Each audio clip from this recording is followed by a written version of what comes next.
Around 5.3 million people in the UK hold a SIPP, with total assets under management well over £500 billion. But which provider should you be using? In this video, I'll compare 5 of the best known SIPPs and break down the pros and cons of each. It's not quite as simple as just ranking them, as a lot will depend on your investment choices, but I'll explain the nuances as we go. First up, we've got Hargreaves Lansdown. This is one of the biggest providers in the UK, and it's very much an all-in-one platform. You can invest into almost anything, and it gives you lots of research tools, guides and articles to help you make decisions. One of the reasons it stands out is its wide investment choice. You can invest into mutual funds, ETFs, UK and overseas shares, investment trusts, as well as gilts, bonds and money market funds. Being one of the more established providers, it does come with a reputation that it is quite expensive, although a lot does depend on what you actually invest into. It definitely is expensive if you just invest into mutual funds. It charges an annual fee of 0.45%.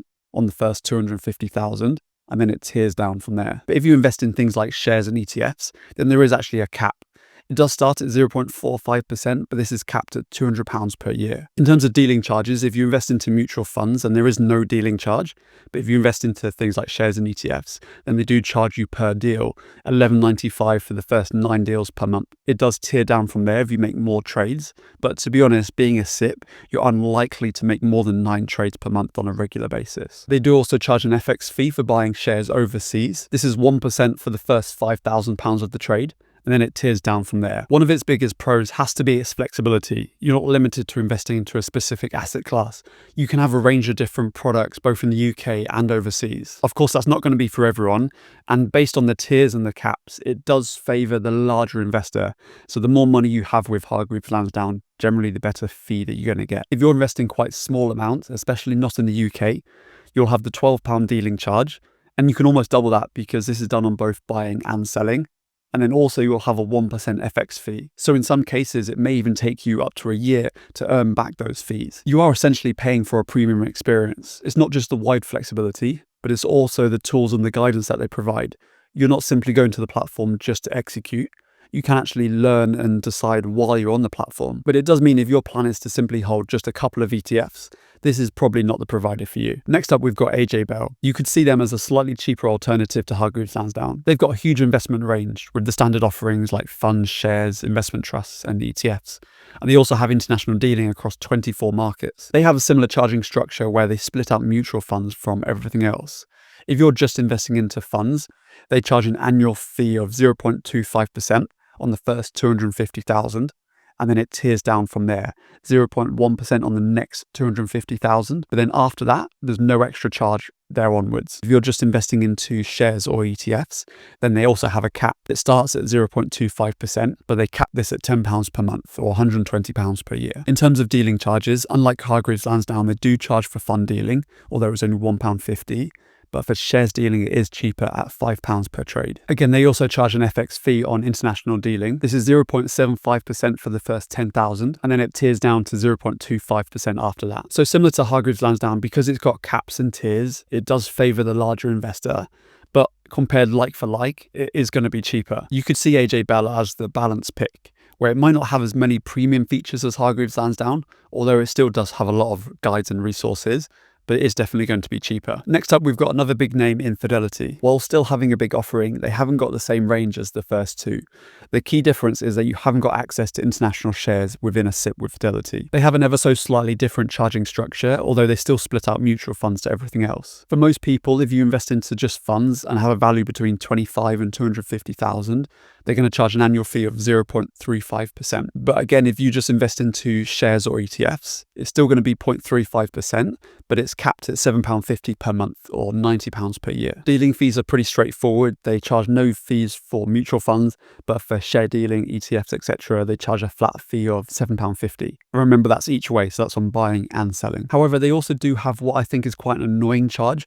They charge £1.50 for regular savings, but also for reinvestment of income or a dividend. So you could be investing £100 per month and you'd be getting a 1.5% fee. Or you could have a dividend that's being paid out that you want to reinvest. And dividends are going to vary massively in how much you get.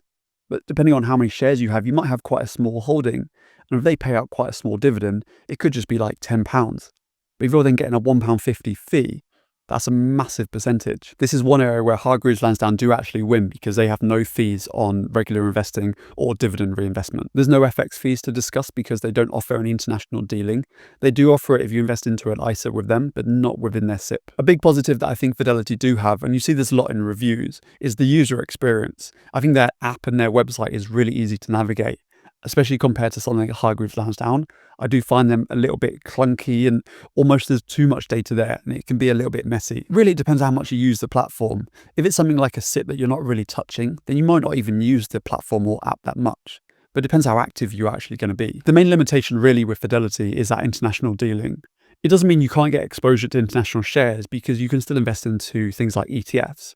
For example, you could invest into an S&P 500 ETF because it's listed on the London Stock Exchange, and you'd get exposure to US stocks. All it means is that you can't invest directly into things like Nvidia or Microsoft. So really it just comes down to how active you are with your SIPP investing. Then we've got Interactive Investor. They've also got a wide choice of investments, including international dealing. Their account management fees work on a flat fee basis, so there's no percentages here. And they have actually just announced new price plans, which go live on the 1st of February. If you've got less than £100,000 in your SIPP, then for most people, they'll be fine with the core plan, which is $5.99 per month. They charge different dealing fees depending on what you invest into and also what plan you're on. On that first plan, the core plan, they charge $3.99 for funds, investment trusts, UK and US shares, and then $9.99 for international shares. If your value gets above £100,000 or you want some of the other benefits, then you move up to the next plan, the plus plan, which is $14.99. I'm not sure this is worth it just for the dealing fees, but you might not have a decision here because once your value gets over 100,000, then you're into that anyway. But because the fee is capped, it means that as your value continues to increase, that will benefit you because your percentage is essentially getting smaller. And then they also do have a premium plan at $39.99 per month, which is obviously a lot more. And at first glance, it doesn't seem like there's going to be many people that this appeals to, but time will tell. And there's going to be things that they'll release that get included into this plan. One thing that's not great though across the board is FX fees. And although they tier down to different amounts, the first 25k of all deals is 1.5%. You can hold multiple currencies, but they will also charge you this FX fee to convert that currency. I think this kind of platform will really appeal to people who just want a really simple and straightforward approach. Having that clear and transparent monthly fee makes it almost seem like just another subscription, and you're not having to mess about with percentages and work out which is going to be beneficial because it's just flat.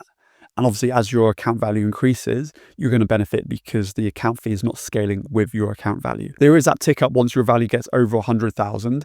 But I'd say if your account value is around 50,000 to about 100,000, then paying £6 a month is pretty cheap. I say from about 50,000 because anything lower than that, you may benefit from simply just having a percentage. And then we have Invest Engine. This is one of the newer providers.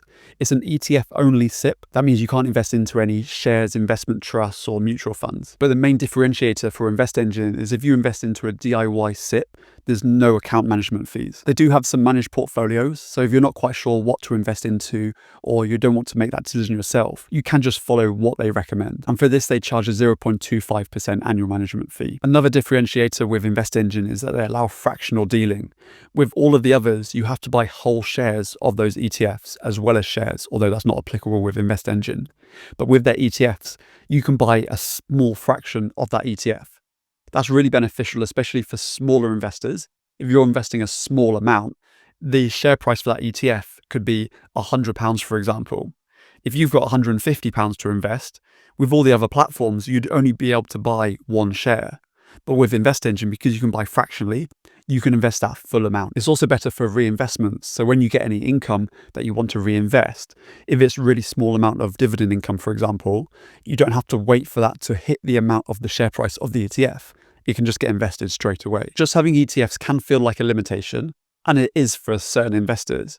But for most people, I think it can actually be a good thing because it keeps it really simple, especially something like a SIPP, where the idea is that you keep it invested for a long period of time, you want to stay consistent, you don't want to be tinkering it on a regular basis. By having too much choice, whether you can invest into different shares, ETFs and investment trusts, bonds and everything else, it can be really tempting to want to invest into all of that because it's there. And with ETFs, you can still have a lot of freedom. You can invest into different regions, sectors, countries, different asset classes, commodities, precious metals. So really it comes down to what type of investor you are and what you want this account for. I should also say on the fees that there's no dealing charge, there's no FX fee, as well as no annual management fee. So other than the fee that you'll pay on the ETF itself, there's no other fees that you need to worry about if you're doing a DIY approach. There are a couple of other limitations with the InvestEngine SIPP, the first one being employer contributions. With all of the other platforms, you're able to have your employer pay into that SIPP, but they haven't got that feature with InvestEngine. That's not going to cover that many people. Most people employed will be paying into an employer-provided pension, but there's still that limitation there. And the other one is when it comes to drawing from the pension, it's a little bit more manual than the other platforms. The other platforms are much more built in. It's much more automated once you get to the point where you're drawing from your pension. With InvestEngine, it's a little bit more manual. You have to phone them up and actually arrange it. But it is a slightly newer platform. So if you've got a very long time horizon, by the time you get to your retirement age, things could be very different. It could be much more advanced by then. This is why I said at the start that it's really hard to rank them, because you could look at one that's just the cheapest and you might rank that at the top. But then if it doesn't have the access to the investments you want, then you can't just rank that higher. So really it comes down to the type of investor you are, what you want to invest into, and the features you actually want. For some people, they know much more about investing. They know exactly what they want to invest into, and the platform is simply there just to execute the trades. So then you're not bothered about the guides and resources and all the other bits that come with the platform, or even how user-friendly it is, because all you're doing is just executing. So you might just pick the one with the cheapest fees. For other investors, they might be newer to it. They could be nervous or anxious, and actually they want those guides to help them learn along the way. So even though a platform might be slightly more expensive, they might benefit from that more, and therefore that's better for them. I recently combined a few old workplace pensions into a Hargreaves Lansdown SIPP, and I chose that because I wanted quite a wide range of investment choices. I've invested into ETFs as well as shares both in the UK and abroad, and it was fairly straightforward. You can do it all via Hargreaves Lansdown. All you need is just your account details. They send off the request to your old provider, and then it gets sent. You might have to wait a few weeks, they're not always the quickest. But in terms of admin, it was quite easy to do. If you want to discuss this further, then you can ask me and the 90 other members we now have in the Discord community. It's the top link down below. Thanks for watching.